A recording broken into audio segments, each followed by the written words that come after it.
ক্ষমতা যে চিরস্থায়ী নয় সেই কথাই বারবার মনে করিয়ে দিচ্ছে আওয়ামী লীগের কার্যালয়গুলো। ৫ আগস্ট ছাত্র জনতার আগুনে ধ্বংসস্তূপে পরিণত হয় এগুলো। এসব ভবন এখন নেশাগ্রস্ত মানুষ আর ছিন্নমূলদের দখলে। নিয়মিত চলছে মলমূত্র ত্যাগের কাজ। বিস্তারিত জানাচ্ছেন সিরাত আল মুস্তাকিম।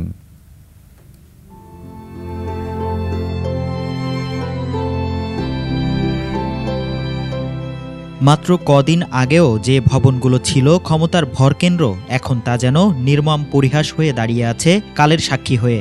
আওয়ামী লীগের যে কার্যালয়গুলো থেকে দলের গুরুত্বপূর্ণ কর্মকাণ্ড পরিচালিত হতো, হাজারো নেতাকর্মীর ভিড়ে থাকতো জমজমাট, এখন কেবলই ধ্বংসস্তূপ।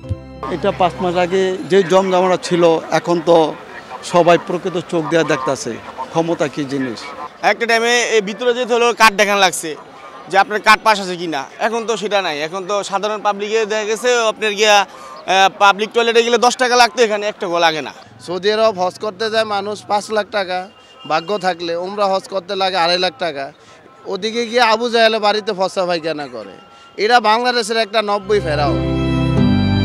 রাজধানীর বঙ্গবন্ধু এভিনিউয়ের দলটির কেন্দ্রীয় কার্যালয় পরিণত হয়েছে গণশৌচাগারে। ভবনটির অন্য ফ্লোরগুলোতে চলে পথশিশু আর মাদক সেবীদের আড্ডা। ছিন্নমূল মানুষদের অনেকেরই রাত্রি যাপনের ঠিকানাও এটি। থাকি 5 তলায়, ওখান থেকে ঘুমাতে মানে বসে থাকে, সিগারেট খাওয়া দাওয়া, বাইরে যাইতে কাজ করতে। আমরা আছি এই যে 5 জন, আর উপরে 8 তলায় আছে 7 জন মনে হয়। রুম তো ভাঙ্গা ছিল, পরে আমরা আটবট মাটবট গুছে মানে ফুকে টুকে সব বন্ধ করে দিছি। তার জন্য ট্রেনের ভিতর গরম লাগে। আগে রাস্তা বাড়ি ঘুমাইতাম, দোলা বালু ভরতো। এখন আমরা পার্টি অফিস পাই, আমরা পার্টি অফিসে দল করে লইছি আওয়ামী লীগের অফিস।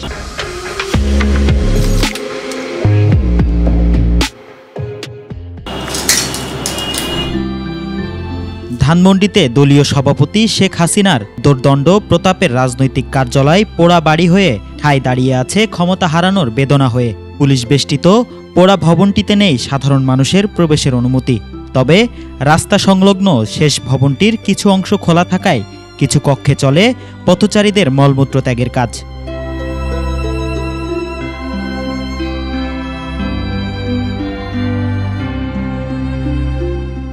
সিরাত আল মুস্তাকিম, 21 টেলিভিশন, ঢাকা।